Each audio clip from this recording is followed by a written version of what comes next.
pakar virus, dokter. Tadi yang saya katakan, benarkah virus ini bisa bertahan di udara selama 3 jam?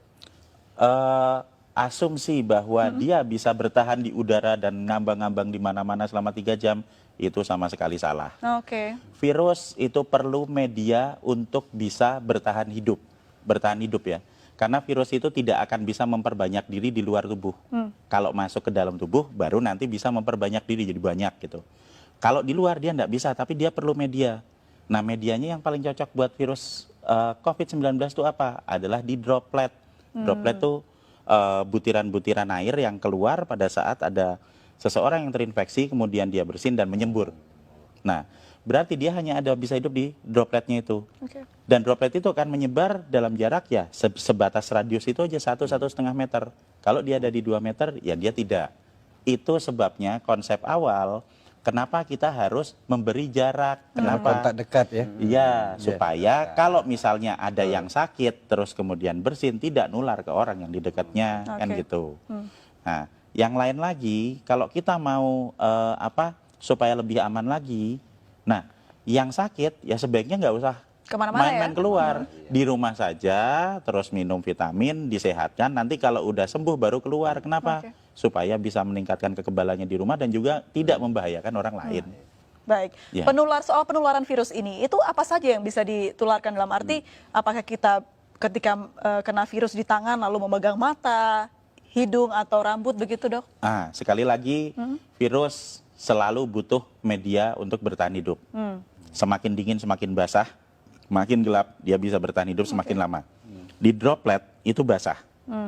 Nah, kalau misalnya katakanlah saya ada di dekat sini, kemudian saya bersin misalnya, saya bersin. Nah, droplet yang ada di situ, kalau misalnya nanti kena di baju, nah dia akan bertahan juga di baju lama. Nempel. Iya, lah terus pas pada saat kita buka baju, terus nanti kena hidung kita, ya akan masuk ke dalam. Tapi seberapa lama dia bisa bertahan di situ tergantung kondisi lingkungan. Semakin terang, semakin kering, semakin panas, dia juga nggak akan bisa bertahan hidup lama. Jadi sebenarnya virus ini punya kelemahan banyak sekali. Jadi dia hanya bisa bertahan di droplet.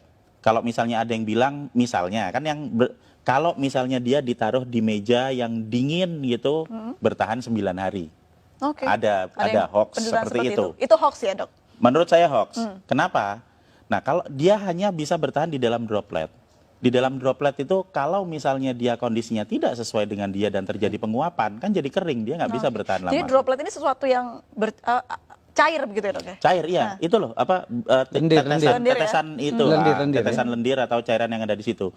Dan kalau misalnya kita bersin di satu lokasi atau di meja misalnya, kemudian kita langsung dibersihkan dengan desinfektan, dibersihkan dengan sabun, dibersihkan dengan pembersih lantai atau apa, itu dilap gitu dalam waktu 3 menit sudah hancur. Jadi virus ini gampang hancur dengan pelarut lemak, dengan sabun, dengan deterjen dan macam-macam, termasuk kalau nempel di baju kita terus langsung masukin mesin cuci, itu virusnya hancur. Kelemahannya seperti itu. Nah, kelebihannya nyebarnya cepat. Jadi sebenarnya kita bisa tahu kelemahan dan kekuatan virusnya dengan jelas supaya kita bisa ngatasi. Kita harus tahu dulu kalau kita mau bertempur, kita kan harus tahu dulu musuhnya.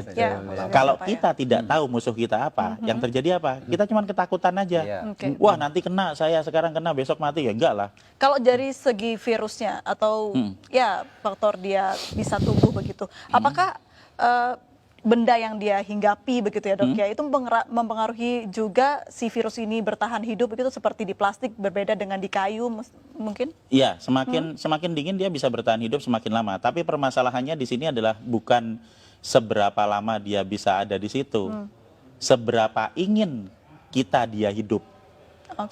Seberapa kita ingin supaya virus itu tetap hidup. Kalau kita pengen virus itu cepat mati supaya nggak nular, ya kalau misalnya kita tahu mejanya kotor ya dibersihin aja, disemprot dibersihin. Ada yang bersihin misalnya ya cepat-cepat disemprot dibersihin. Semakin kita diamkan paparan virus yang ada di situ ya dia akan bertahan semakin lama. Tapi kalau misalnya kita bisa punya kesadaran sendiri untuk mulai dengan pola hidup bersih, setiap ada sebaran di situ ya kita semprot bersih, simpel kok itu, nggak terlalu sulit, cuma diusap aja seperti itu. Nah, maka kita akan sangat membantu untuk mengurangi sebaran virus. Baik, itu juga berlaku untuk batuk begitu ya, Dok ya? Iya, betul. Dan kalau tetap mata nggak mungkin ya dok ya Enggak, misalnya. enggak, sama sekali tidak mungkin. Apalagi hanya pikiran. Iya, hanya kalau tetap pikiran. mata ntar jatuhnya ke hati ya dok. Baik, Namanya halu baik, itu, halu. halu. Kalau bicara soal bagaimana dampak negatif dari virus ini, apa dampak yang paling buruk bisa dihasilkan dari virus ini dok? Jadi kita akan kembali lagi ke sifat virus. Virus ini pertama, cepat menyebar. Jadi dia akan sangat mudah beradaptasi, bisa menempel di saluran pernafasan manusia. Yang kedua, fatality rate-nya tidak besar. Ini kita bisa lihat dari hasil statistik dimanapun di seluruh dunia, bahwa masih selalu akan ada 97% orang yang recovery. Jadi kalau dari 100% populasi ada 3% yang masuk ke fatality rate, dan 97% itu dia bisa Ya. pulih dan juga bisa masih tetap sehat. Ini yang terjadi di pasien nomor 1, 2, 3. Ingat toh waktu di Ya, Depok ya. itu? Jadi tanggal 29 Februari dinyatakan positif. Benar toh? Terus dirawat di rumah sakit selama 16 hari. Dan kemarin mereka semua pulang dalam kondisi sehat. Dan berubah jadi negatif. Berarti apa? Status positif terinfeksi ini bukan status yang tetap. Seperti misalnya, oh saya kena, sekarang saya positif. Sampai 1 tahun ke depan saya tetap positif. Tidak. Itu akan berubah seiring dengan peningkatan Kembalinya imun. kekebalan tubuh. Oke. Jadi kalau hari pertama saya terinfeksi, saya akan positif. Hari ke-7 saya masih tetap positif. Tapi nanti di hari ke-10, pada saat antibodi saya mulai naik di 7 hari pasca infeksi, di hari ke-10 antibodinya banyak, kita akan berubah jadi negatif. Oke. Puncak produksi antibodi ada di hari ke-14, sehingga di hari ke-14 dia akan habis semua virusnya, dinetralkan oleh antibodi. Itu yang terjadi pada pasien nomor 1, 2, 3. Jadi supaya kita bisa menginduksi pikiran-pikiran positif dan optimistik yang ada di rakyat, kita harus belajar juga melihat, kok ada pasien nomor Yang 1, sembuh 2, begitu 3 ya? sembuh, ini kan udah ada buktinya. Menariknya tadi juga sempat di program di Iya. tayangan kita begitu, pasien 03 ini ternyata tidak ada gejala yang terlalu parah begitu dok, hanya batuk sedikit saja Iya. dan treatmentnya pun hanya diberikan vitamin dan juga obat batuk oleh Betul sekali. dokter. Iya. Nah, kenapa virus ini bisa tidak semua orang terkena paru-paru dok? Nah, jadi kalau kita mau melihat keganasan virusnya, itu kita jangan melihat kita harus kembali ke struktur virusnya ya. Struktur virusnya lagi, sifat virusnya. Virus ini bentuknya tetap, dia akan menyerang ke semua manusia. Oke. Dia tidak berubah. Yang menyebabkan terjadinya perbedaan adalah di manusianya. Ada manusia yang sehat, yang memiliki saluran pernafasan yang sehat, sehingga pada saat terinfeksi, yang akan keluar adalah batuk, ya kan? Kemudian nanti bersin, pilek, kemudian dia demam sampai paling 5 hari. Dan kemudian di hari ke-7 dia akan mengalami recovery. Oke. Dan di hari ke-14 dia full sembuh, persis seperti pasien nomor 1, 2, 3. Tapi untuk orang-orang yang berada di dalam grup dengan resiko tinggi, misalnya yang udah berusia lanjut. Oke. Kalau orang usianya lanjut, kemudian dia nanti akan memiliki pengurangan dalam hal produksi antibodi karena usianya Ini udah lanjut. usia berapa tahun ke atas dok? 60 tahun? Di statistik itu dia ada di usia antara 70, 80. Itu di statistik datanya. Terus yang kedua, manusia dengan komplikasi penyakit, diabetik misalnya, atau hipertensi, atau stroke, gitu kan. Dan yang ketiga adalah manusia yang memiliki riwayat gangguan pernapasan. Oke. Misalnya TBC, misalnya bronkopneumonia, bisa jadi juga asma. Maksudnya adalah saluran pernafasannya sudah mengalami kerusakan Oke. sebelum ditempeli virus, sehingga pada saat ketempelan Lebih gampang, COVID-19 akan lebih parah. Itu yang menyebabkan terjadinya ada angka fatality rate 3%. Baik. Nah, jika kita akan fokus ke 3% ini, berarti kita akan berbicara mengenai grup dengan resiko tinggi, sehingga yang seharusnya lebih diperhatikan adalah yang di grup dengan resiko tinggi ini untuk dapat prioritas ke rumah sakit. Kenapa? Supaya rumah sakitnya nggak penuh, dokternya nggak repot, jadi nggak ada yang baru pertama kali kena sekarang baru demam sebentar terus waduh besok saya mati langsung ke dokter. Enggak seperti itu. Kita mendahulukan grup dengan resiko tinggi, sehingga tidak semuanya harus masuk rumah sakit. Nah, kita harus memberikan edukasi gimana caranya supaya kita bisa melawan virusnya yang ada di luar tubuh, meningkatkan antibodi yang ada di dalam tubuh secara mandiri, supaya kita semua nanti bisa ngatasi virusnya. Pertanyaannya, ketika seorang yang pasien positif sudah sembuh begitu, Ya. akankah dia bisa positif kembali? Ya, Bisa. bisa. Jadi kita berbicara mengenai masalah sebaran virus. Oke. Jadi satu hal yang harus kita pahami dulu, ini imunologi basic adalah bahwa kalau saya pernah kena virus, misalnya saya pernah kena virus COVID-19, nah tubuh saya akan punya data tentang virus ini. Sehingga pada saat nanti saya kena lagi, saya akan kebal. Pertama kali kena, antibodi saya akan keluar dalam waktu 7 hari untuk yang infeksi pertama. Tapi nanti begitu infeksi kedua saya kena lagi, itu nggak usah nunggu 7 hari karena Oke. sudah ada datanya di sel memori. Saya akan mengeluarkan dalam waktu 24 jam, sehari langsung kebal. Ini prinsip dasar kenapa kita semua harus divaksin. Oke. Jadi kita kasih virusnya dulu, dikenalin, supaya nanti kalau ada lagi, antibodi kita bisa keluar lebih cepat dan lebih banyak. Nah, jadi kalau misalnya saya sudah pernah kena, kemudian saya sembuh dalam waktu 14 hari, saya keluar ke kerumunan. Dan di kerumunan ini ada orang yang sakit, kemudian saya kena lagi. Apakah saya bisa kena? Jawabannya ya, pasti iya. Kalau diambil sampel, apakah itu akan jadi positif? Ya, benar jadi positif. Tapi apakah infeksi kedua itu akan membuat saya sakit? Tidak. Oh, Karena saya sudah punya antibodi.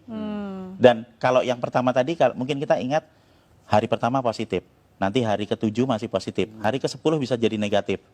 Yang pertama, infeksi pertama. Kalau sudah saya kena lagi, hari pertama positif, nanti hari ketiga bisa positif, hari keempat sudah negatif. Karena antibodinya sudah keluar. Jadi orang yang kena corona ini sudah positif berarti punya antibodi yang besar ya, Iya. Dok ya, ketika sudah sembuh tapi. Betul. Dan dengan memberikan vitamin E dan vitamin C, kita Oke. bisa memproduksi antibodi 2 sampai 3 kali lipat lebih banyak daripada normal. Ini kan berarti kuncinya adalah imunitas. Lalu seperti apa kita menjaga imunitas? Vitamin yang banyak, tidur yang cukup, apalagi, Dok? Jadi produksi antibodi yang normal itu akan bisa dicapai jika kita dalam kondisi yang fit. Berarti apa? Berarti kita ya makan yang benar, kemudian kita istirahat yang cukup. Karena semakin banyak kita bergadang, semakin banyak kita stres dan panik bahwa kita besok mati, Nah, itu ya. itu akan sangat menurunkan produksi antibodi. Berarti gitu. panik benar menurunkan antibodi, Dok? Iya, Oke. lah kan kita jadi panik terus, kemudian kita jadi nggak tidur, Stres kemudian jadinya. kita mau minum nggak enak, makan nggak enak, iya kan? Takut Akhirnya mati. iya kita kurang energi, akhirnya ya nggak ada produksi antibodi. Jadi sebenarnya dengan pola hidup yang sehat itu akan mampu membuat kita memproduksi antibodi secara normal. Dan pada saat ada dalam kondisi wabah, jika kita mengkonsumsi vitamin E dan vitamin C, Oke. kita akan memproduksi antibodi bisa 2 sampai 3 kali lipat dari produksi normal. Dan ini akan sangat-sangat membantu pada saat ada kondisi wabah virus. Dan yang paling utama lagi adalah sekali lagi panik dan stres itu tidak akan meningkatkan antibodi kita atau menyebabkan virus yang ada di luar menjadi berkurang. Meningkatkan antibodi dengan berpikir positif, dengan memiliki ilmu pengetahuan yang cukup bahwa sebenarnya virus ini bisa kita hadapi, kemudian konsumsi vitamin dan pola hidup bersih. Oke. Membunuh virus di luar tubuh dengan pola hidup bersih, meningkatkan antibodi di dalam tubuh untuk mengatasi virusnya. Dan tanpa panik, tanpa stres. Tanpa Karena- panik, Nah, tanpa Karena vitaminnya ada panik nggak akan membawa perubahan apapun. Vitamin E-nya dari alam itu, Prof. Mungkin Apa Iya. saja, ya. Jadi kalau misalnya vitamin E atau vitamin C akan ada banyak di apotek. Mereknya apa? Ya terserah beli aja di sana ada banyak. Kalau misalnya tidak ada, kita bisa menemui banyak vitamin E itu ada di kecambah atau tauge itu, Oke. brokoli. Kemudian ada di daun kelor, itu vitamin E-nya cukup banyak. Sementara vitamin C ya biasa ada di jeruk, ada di tomat, bahkan cabai itu vitamin C-nya cukup tinggi. Jadi jika kita bisa membeli yang dari apotek yang sudah diekstrak itu ya alhamdulillah. Kalau tidak bisa, apa yang ada di alam bisa kita pakai untuk meningkatkan kekebalan kita. Semua orang, semua penduduk bisa meningkatkan produksi antibodi dan semua orang berhak untuk hidup sehat.